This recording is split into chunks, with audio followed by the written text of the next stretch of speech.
ఒక టోపీలు అమ్ముకునే అతను ఉండేవాడు. అతను అన్ని ఊళ్ళు తిరుగుతూ అన్ని చోట్లకి వెళ్ళి టోపీలు అమ్ముతూ ఉండేవాడు.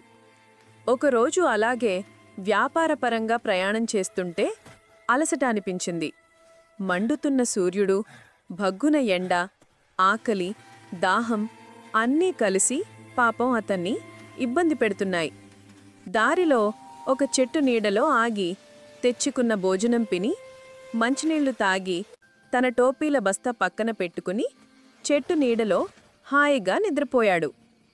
కొంచెం సేపటికి లేచి చూస్తే బస్తాలో ఒక్క టోపీ కూడా లేదు. అన్ని టోపీలు ఎవరో కొట్టేశారు. ఎవరయ్యుంటారని దిక్కులు చూస్తుంటే చెట్టుపై చప్పుడు వినిపించింది. పైకి చూస్తే చెట్టు నిండా కోతులున్నాయి. ఊరికే ఉన్నాయా? ఒక్కొక్క కోతి తలమీద ఒక్కొక్క టోపీ ఉంది. ఓహో, ఇదా సంగతి అని టోపీలు అమ్ముకుదే అతను, నా టోపీలు నాకు తిరిగి ఇచ్చేయండి అని కోతులతో అన్నాడు. అవి మాట వినే రకమా? గమ్మున కూర్చున్నాయి. కోపంగా అతనరిచాడు. అవి తిరిగి అరిచాయి. చప్పట్లు కొట్టాడు. అవి కొట్టాయి. ఒక రాయి విసిరాడు. కోతులు చెట్టుకున్న పళ్ళు తిరిగి విసిరాయి. కొడతానని బెదిరించాడు. కోతులు నవ్వాయి.